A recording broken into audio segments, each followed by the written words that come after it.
today is all about distinguish the unique feature of one communication process from the other.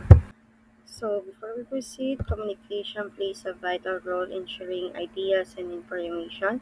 Over time, different models have been developed to explain how communication works. Each model has its own way of showing the process, and by the distinguish their unique features, we can better understand how communication flows in the various situations. So now let's proceed to two-way of communication. Two-way communication is a form of transmission in which both parties involved transmit a message to another person who is the receiver, and when the receiver get the message, then they send back a response and acknowledging the message was received. So, in two-way communication daw is a type of communication where both the sender and the receiver exchange message and give feedback. It allows interaction, understanding, and clarification between both parties. So, for example, a conversation between friends. Uh, for example, this is Juan and Pedro.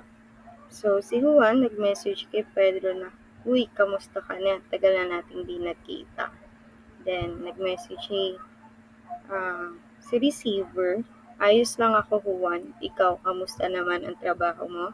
Then, nag-feedback again si Juan, "Medyo busy pero nakakaya naman. Tara, kape tayo minsan." Then, same din kay Pedro na nagkaroon din siya ng feedback for Juan na, "Sige, game ako dyan. Sabihan mo lang ako kung kailan." So, in two-way communication daw, dahil parehong nagbahagi ng message at nagbigay ng feedback ang magkaibigan, may palitan ng sagot, hindi lang isang tao ang sasalita. So, yun yung two-way of communication. So, interpersonal communication, it refers to the process of exchanging information, feelings, and meaning between two or more people, using both verbal and non-verbal method. We have unique feature, two-way exchange. It involves feedback and interaction between two or more individuals. Then personalize, tailor to the relationship, emotions, and context of the individuals involved. Then immediate feedback. We have response are often instant, allowing for clarification and adjustment. Then limited reach, typical occurs between a small number of people. So in interpersonal uh, communication, we have it encompass how individuals interact, then understand and respond to each other in face-to-face or meditate interaction. These exchanges include not only the content of the message, but also the tone of voice, facial expression, gesture, and the body language. Then, uh, interpersonal communication involves sharing ideas, facts, opinions, and perspective. It includes both the word we use, verbal, and the nonverbal cues we convey through our body language and tone of voice. So it is dynamic process where both the sender and receiver actively participate in the communication exchange. If we have relationship building, then effective interpersonal communication is crucial for building, uh, maintaining strong relationship both in personality and professionality. So the meaning of the message can be influenced by the context in which it is communicated. Interpersonal communication involves various skills such as active listening, empathy, and assertiveness, and conflict resolution. Next, mass communication is the process of imparting, exchanging information through mass media to large population segment. We have a unique feature, one to many, a single sender, like a media house, communicate to a large, often anonymous audience. So we have delay or no feedback. Immediate interaction is limited or absent.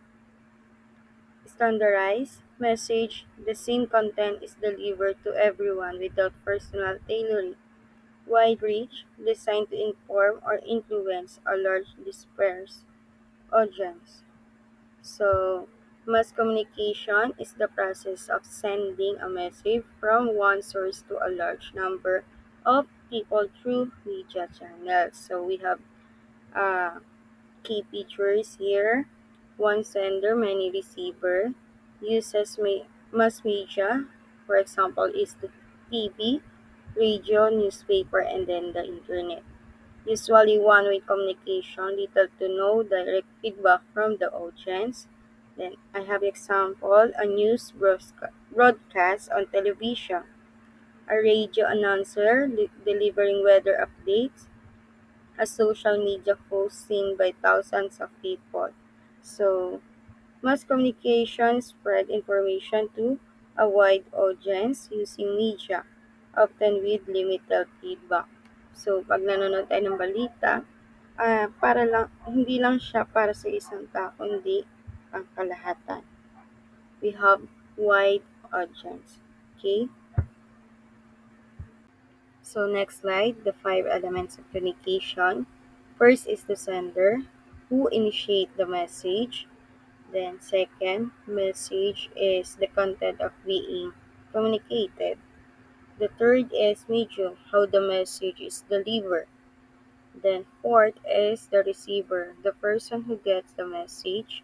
Then lastly is the feedback, the receiver response. So I have here the examples of five elements of communication. So first, the sender.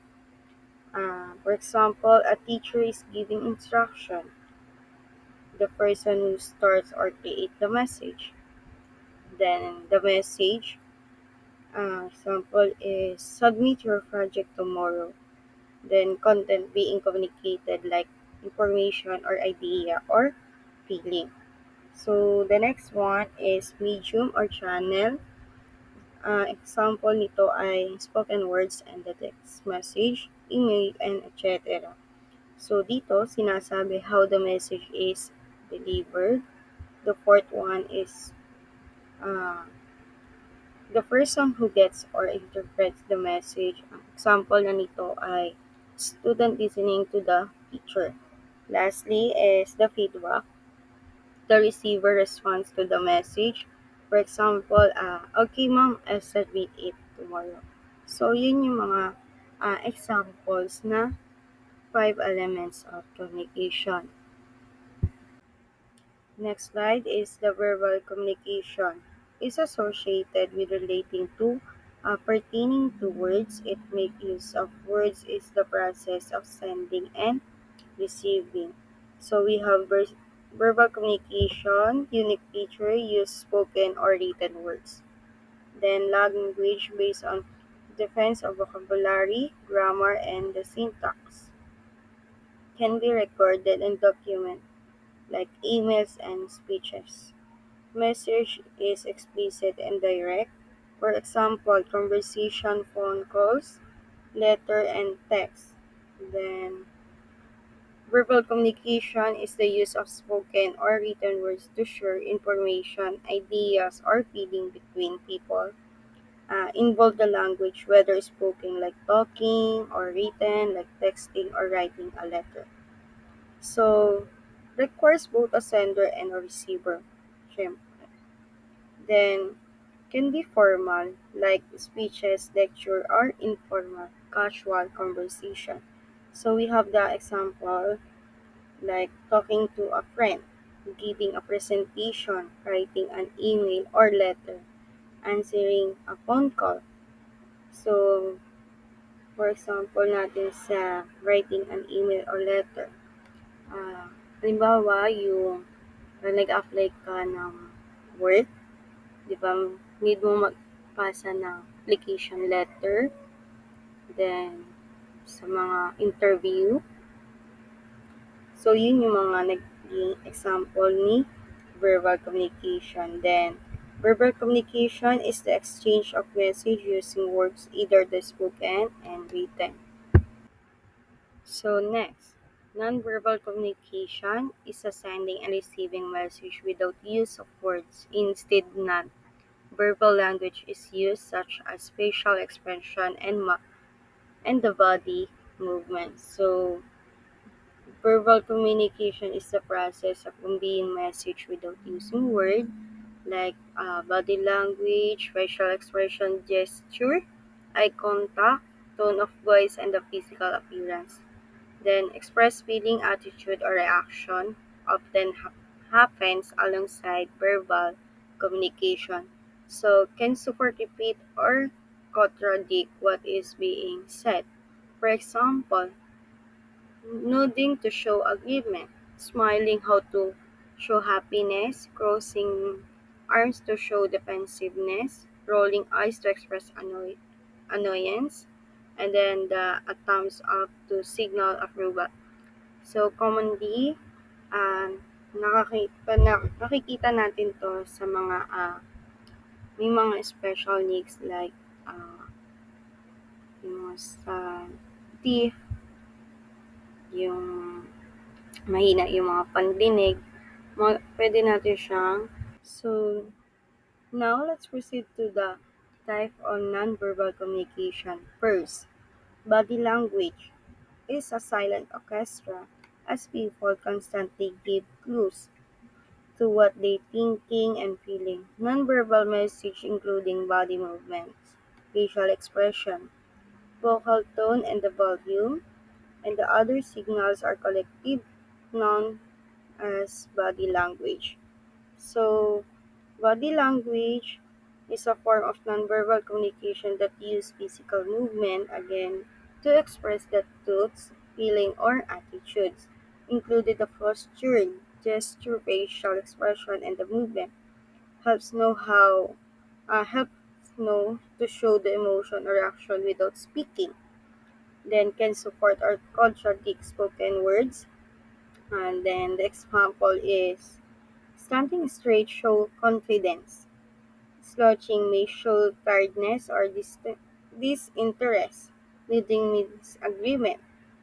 Crossing arms might show defensiveness, and then the smiling show friendliness or happiness. So, in body language is how we communicate using our physical behavior, often relieving what we feel without saying a word. So, next, gesture, a movement or position of the hand, arm, body, head, or face that expressive of an idea, opinion, and emotion, and etc. So, for the gesture, is a type of nonverbal communication where movements of the hand, arms of the body are used to express idea or emotion, commonly used to support, replace words, can vary in the meaning depending on culture, often used in everyday communication. So, I have examples. Waving to say hello or goodbye, right? How about the thumbs up to show approval? Pointing to indicate direction or object. Then how about the handshaking? So handshaking as a greeting or agreement. So gesture, a body movement, especially of the hands or arms used to communicate message without speaking. So next, eye contact or mutual gaze. It can be disconcerting because it signals that the involved looking at us intends to engage in some sort of behavior that involves us. The intended behavior may be welcome, exciting, or unwelcome, and then the terrifying. But in either case, the other person gains energizer as to make the appropriate response. So, eye contact and visual gaze is a form of nonverbal communication where people look into each other's eyes to express attention, interest, and then the emotion. So, we show the confidence, honesty, or interest. Lack of eye contact may suggest nervousness, shyness, or dishonesty. Play a key role in the face-to-face or virtual communication. For example, looking someone in the eyes while talking show attentiveness. Then, avoiding eye contact may suggest is discomfort. How about the uh, individual or in a video calls looking at the camera simulate eye contact? So, in eye contact or visual gaze helps express emotion and build connection without what words. So, it is powerful in both personal and digital communication. So, next slide is the false expression. Or when someone deliberately display an emotion they are not actually feeling at the time. So, false expression is a type of nonverbal communication where a person show emotion that are not true or real, often to hide their actual feelings or intention. Then, then can use mask through emotion like pretending to be happy when feeling sad. How about that? Can be intentional to avoid conflict or deceive, or unintentional, often seen in a facial expression that don't match tone or body language. For example, fake smile to hide anger or sadness. How about the first latter? To seem friendly, pretending to be interested by nodding or smiling even when bored. So the three of them is parts of false expression. So false expression is when someone shows fake emotion through facial or body expression, often to cover up what they really feel. For example, ikaw, ah, ang daming naging problem. Lahat yun eh, tinatago mo kapalit ng ngiti. So yun yung fake or fake emotion or false expression. So for this activity we call decode the communication process. Answer your activity on a separate paper and take a picture. Once na na-take ng picture, kindly send and comment below. So we have two columns, one with terms like sender, medium, message, receiver, then feedback. Then the another column we have definition. So what you need to do? So first, read each term in the left column. Then second, find the correct definition for each term from the right column A to E. Then the third one is write the number of the item 1 to 5 followed by the correct letter of the matching definition A to E on a separate sheet of paper. For example, we have uh, sender, the person who starts the communication, and that is labeled as letter D. Then you write.